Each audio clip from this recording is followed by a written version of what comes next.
Olá, queridos amigos da TV Mundo Maior. Sejam bem-vindos ao programa Jesus e o Espiritismo. Meu nome é André Luiz Querini Vilar. Sou orador, escritor e apresentador. Que o nosso programa possa ser de estudo, de reflexão e de aprofundamento no Espiritismo, no estudo em torno de assuntos importantes dentro do Espiritismo. E nós estamos nesta nova etapa do nosso programa, que começamos no mês de dezembro do ano que passou, a estudar o livro A Caminho da Luz. É um dos livros que compõe a extensa obra literária Lavra Mediúnica do médium Francisco Cândido Xavier, ditado pelo seu benfeitor Emmanuel e publicado pela Federação Espírita Brasileira. Quem não tem este livro, aproveite e adquira, para ajudar na publicação, na reedição deste e de outros títulos mais. Nós vamos deixar aqui também os nossos meios de comunicação: WhatsApp, Instagram, Facebook. O WhatsApp do programa é 19 997 78 2794. Quem reside fora do Brasil é necessário colocar mais 55. E nós também temos dentro do WhatsApp um diferencial. Se você quiser receber todos os dias uma mensagem nova, inédita, um vídeo, um post, uma matéria, uma história do Chico, você estará participando da lista de transmissão do WhatsApp da TV A Caminho da Luz. Não é grupo, é uma lista de transmissão que você poderá responder direto ao gestor deste projeto. Nós temos também o Instagram. Você pode me procurar através do @André Luiz C. Vilar e seguir a minha página na fanpage. Procure por André Luiz Querini Vilar e deixe o seu like na página. No programa de hoje, nós estaremos iniciando um novo capítulo deste livro fantástico. É o capítulo de número 7, que se intitula O Povo de Israel. E o item é Israel. Quem estiver acompanhando recentemente e quiser acompanhar desde a introdução de Emmanuel, no canal do YouTube da TV A Caminho da Luz, você vai encontrar a playlist do estudo do livro A Caminho da Luz. E lá você vai ter todos os programas que gravamos até este momento à sua disposição. youtube.com/TV A Caminho da Luz. Aproveite, se inscreva no canal, habilite as notificações e venha acompanhar conosco. Nos informa Emmanuel. Dos espíritos degredados na terra, foram os hebreus que constituíram a raça mais forte e mais homogênea, mantendo inalterados os seus caracteres através de todas as mutações. Examinando esse povo notável, no seu passado longínquo, reconhecemos que, se grande era sua certeza na existência de Deus, muito grande também era o seu orgulho dentro de suas concepções da verdade e da vida. Então, característica deste povo deixada por Emmanuel, do povo hebreu que residiu naquela região de Israel. O que nós vemos? Eles não se misturavam, seja com outros grupos que também vieram de Capela, seja com os nativos aqui da Terra. A evolução dos neandertais, dos primitivos, enquanto o indo-europeu, nesse ponto, era favorável à permuta, à troca de experiências. Vimos nos programas passados, o indo-europeu, por exemplo, ele ajudou na evolução dos primitivos que aqui estavam. Os hebreus não. Era a raça que tinha o corpo mais forte, fisicamente falando, e eles não permitiram que tivesse a miscigenação com outras raças, seja daqui ou seja do seu orbe de origem. Eles viviam numa comunidade entre eles apenas, não dava abertura para os costumes de fora, para as informações de fora. Era um povo que por si só já tinha um corpo preparado para o trabalho, tinha um corpo com um vigor físico extraordinário Então eles viviam numa comunidade apenas entre eles. E aqui fala que eles foram que geneticamente falando, olha que dado interessante, geneticamente falando, eles foram os povos que menos mutações sofreram vindo do seu orbe de origem. Enquanto os outros povos, ao se aclimatarem na terra, teve a miscigenação. O que isso significa? A mistura de cor de pele, a mistura cultural, a mistura do meio em que estavam. Eles não. Dos 4 grandes povos que vieram, eles foram os únicos que não deram grandes aberturas para os outros. Os egípcios, os indianos, eles também não davam aquela abertura que o indo-europeu dava, mas ainda dava uma mínima abertura. Aqui não dava-se nada. Eles viviam literalmente entre eles apenas. Apenas ao depassar de muito tempo, de muitas existências, de vindas e idas, que eles conseguiram começar a compreender, mesmo que ainda de forma pequenininha, o relacionamento com o semelhante. Todos eles, todos os povos, tinham uma característica predominante: o egoísmo e o orgulho. Todos eles traziam o germe que até hoje nós, humanidade, carregamos. Quem de nós, começando por mim que estou apresentando este programa, quem de nós pode levantar a mão e falar assim: eu não sou egoísta? Eu não penso primeiro em mim. Primeiro eu penso na felicidade dos outros, depois eu penso na minha.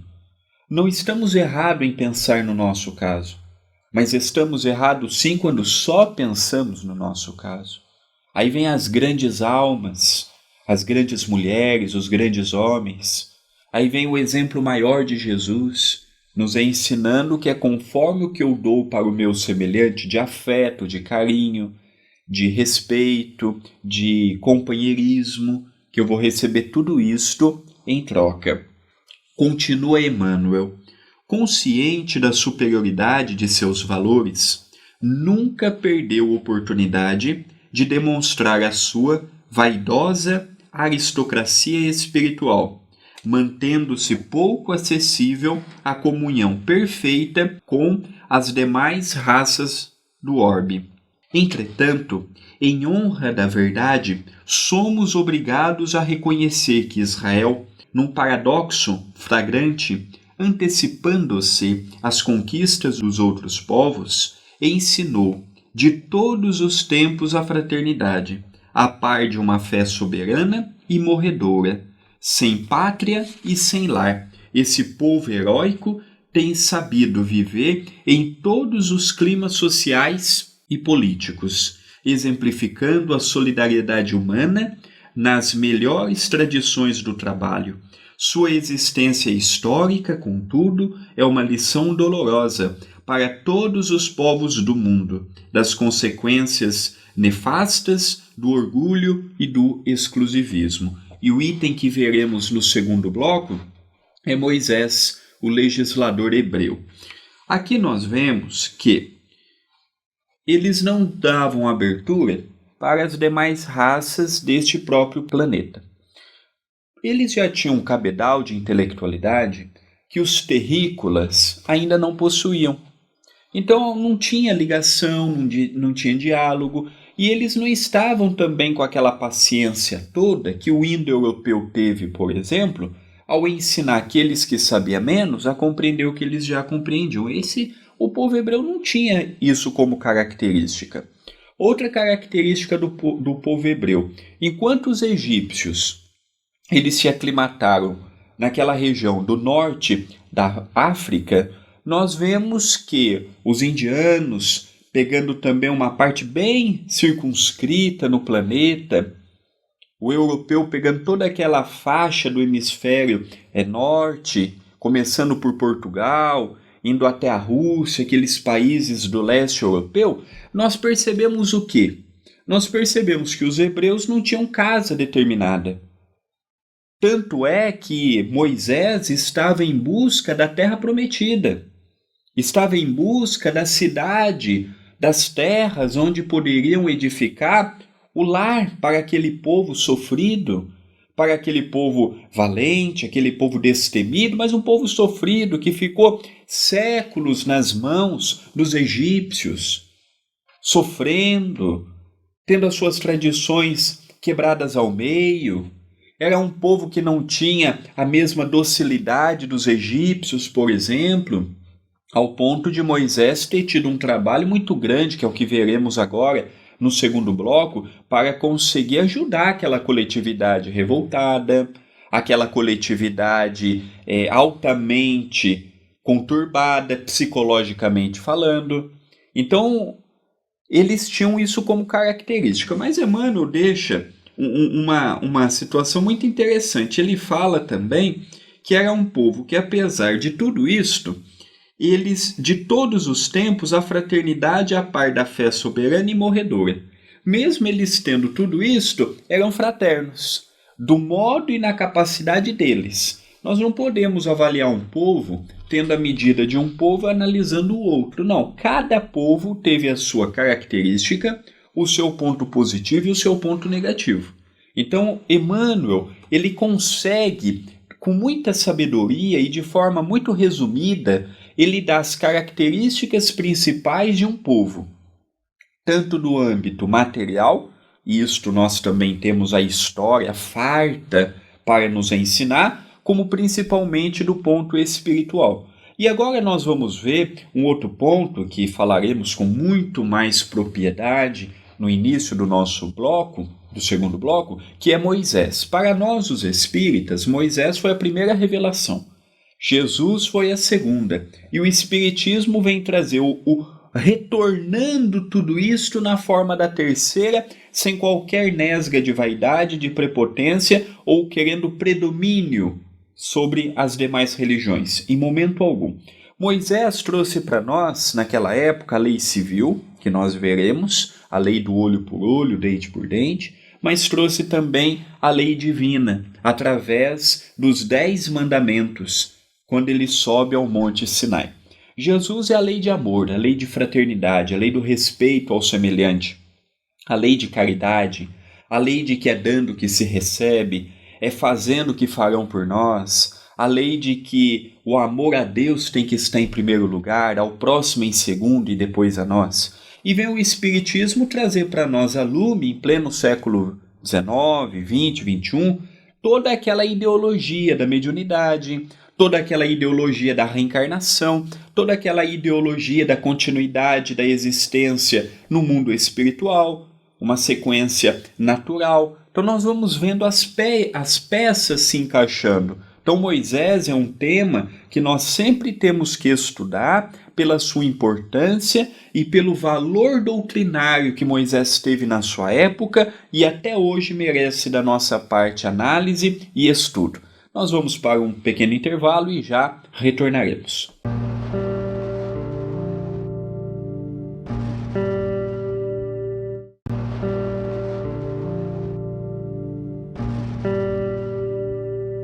Voltamos a apresentar o programa Jesus e o Espiritismo. Gostaria de fazer um convite muito especial aos amigos que estão nos acompanhando neste momento. Todos os domingos, às 18 horas, horário de Brasília, fazemos porque não sou apenas eu quem faço, é toda a família, fazemos o Evangelho no Lar. Eu gostaria muito de te convidar para participar conosco. Nós fazemos através de uma live no Facebook. Então nós iniciamos às 18 horas, aproximadamente 20, 25 minutos. Ter você conosco é uma alegria.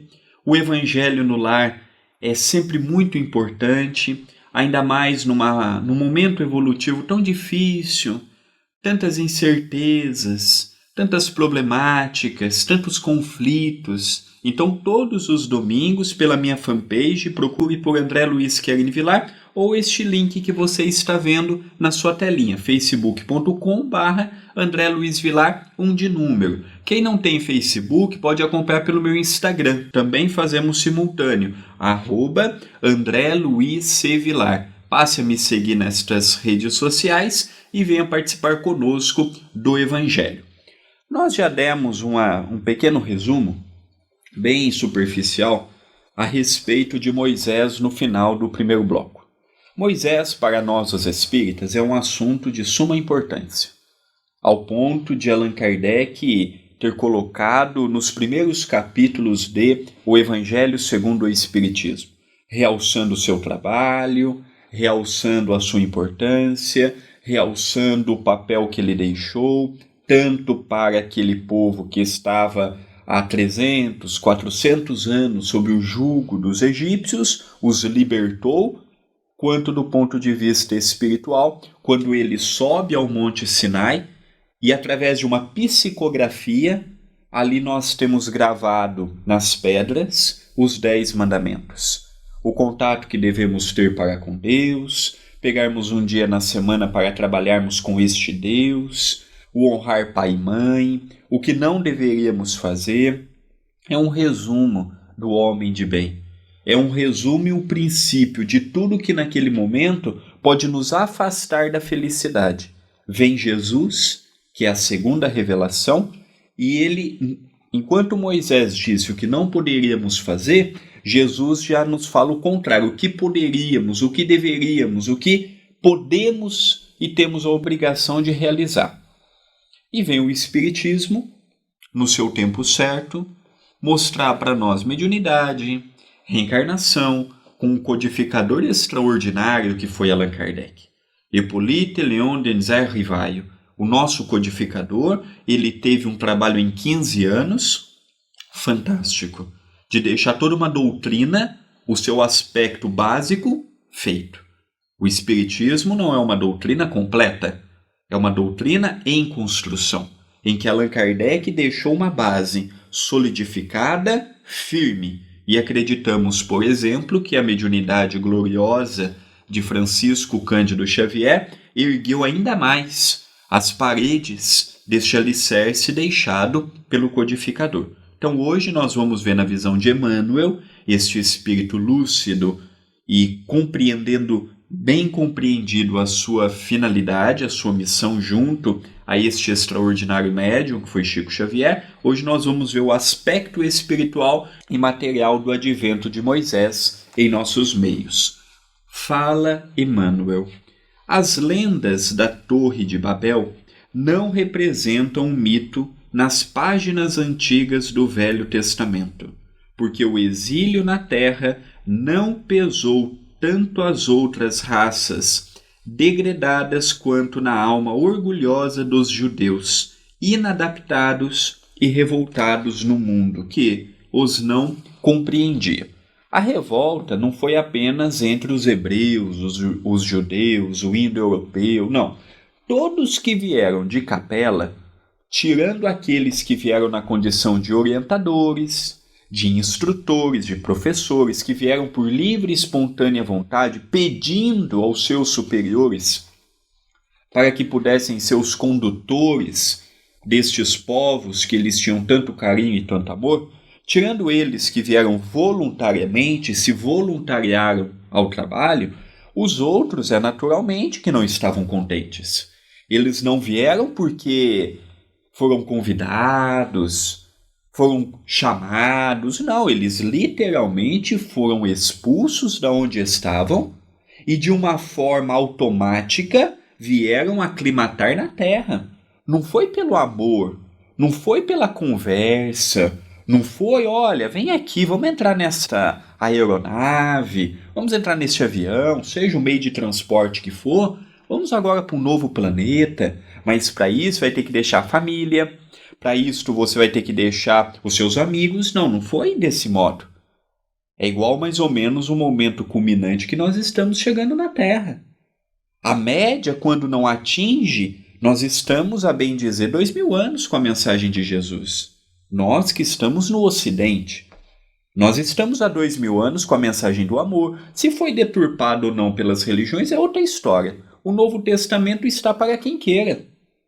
Nós somos autodidatas, não precisamos de uma pessoa interpretando por nós. Nós todos temos capacidade de pegar um versículo e meditar. Quem não tem capacidade, por exemplo, de meditar naquela frase de Paulo, o plantio é livre, mas a colheita é obrigatória? Eu não preciso de um pastor, eu não preciso de um padre, eu não preciso assistir um programa em que um espírita vai explicar isso. Isso é regra básica do amor. o se colocar no lugar do outro. São coisas que às vezes a gente vai deixando, eu não sabia, fulano não me disse. E essas argumentações eram a mesma que esses povos usavam. Então eles vieram aqui de uma forma impositiva. Mas André, se Deus é misericórdia, por que ele permitiu? Aí nós temos que adentrar no tempo que ele deu para que isso pudesse acontecer. Não foi um dia, não foi uma existência. Fazem 2000 anos que nós estamos lutando com a lei de amor. Quanto tempo mais nós precisamos? O tempo tem passado por nós. Aumenta-se a corrupção, aumenta-se a desonestidade, aumenta-se tudo. Há milênios nós caminhamos com preconceito racial. Até hoje nós ainda vivemos num planeta que a cor da pele fala muito alto, apesar da sociedade dizer que não. Ainda é um povo preconceituoso. Os religiosos não têm a capacidade de sentar e dialogar fraternalmente. É uma briga. Um é melhor do que o outro. Meu Deus daqui é melhor do que o Deus de lá. Dentro do próprio centro espírita nós temos as dificuldades. Fulano vai no centro, então eu não vou. Eu vou só nesse centro, eu não vou no outro. Então nós temos essa dificuldade no nosso próprio meio. E então, o que mais que nós precisamos? Então este povo, era natural a sua revolta. Era natural, de repente, coabita um corpo maravilhoso, igual o que nós temos hoje. O nosso corpo de 2, 3, 4 mil anos atrás não é esta perfeição que nós temos hoje. Isso aqui é uma evolução de milênios. Isso aqui é uma evolução de muito tempo. Então este povo revoltado, triste com aquela situação, era altamente compreensível. Porque a misericórdia do Cristo, a misericórdia de Deus, ela tem também um limite, desde que não atrapalhe o desenvolvimento da própria humanidade. Continua Emmanuel.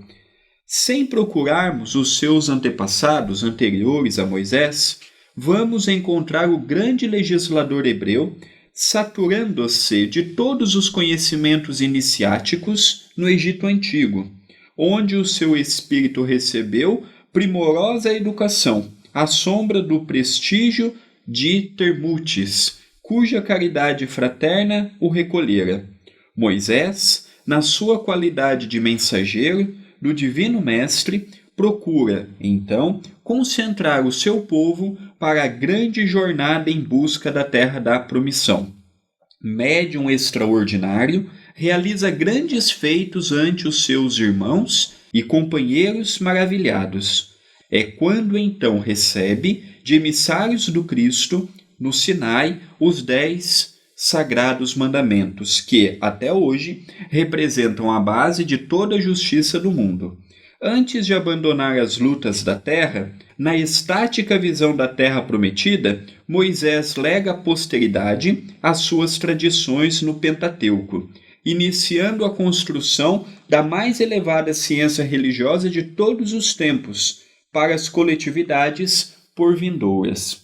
Então é muito interessante Emmanuel mostrando para nós o aspecto importante que Moisés teve. Moisés teve um papel importante ao libertar o seu povo.